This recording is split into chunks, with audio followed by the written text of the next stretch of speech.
वादग्रस्त IAS अधिकारी पूजा खेडकर यांना मोठा धक्का बसलेला आहे। UPSCने त्यांची उमेदवारी रद्द केलेली आहे। तसंच UPSCने पूजा खेडकर यांना भविष्यातील सर्व परीक्षा आणि निवडीमधून काढून टाकले।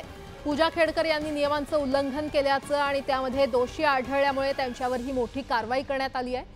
पूजा खेडकर यांना UPSC कडून दोषी करार देण्यात आलेला आहे, तर नागरी सेवा परीक्षा नियम 2022 नुसार दोषी ठरवण्यात आले।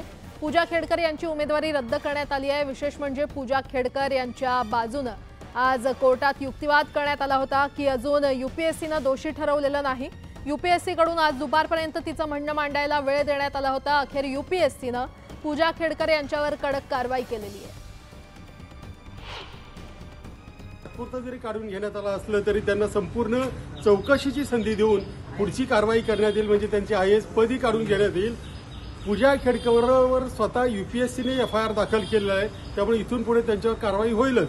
परंतु इथं थांबता कामा नये, तर पूजा खेडकर यांना ज्यांनी मदत केली त्या सर्वांवर कारवाई झाली पाहिजे, कारण मुळापासून हा रोग उपटून काढल्याशिवाय हे सगळं थांबणार नाही।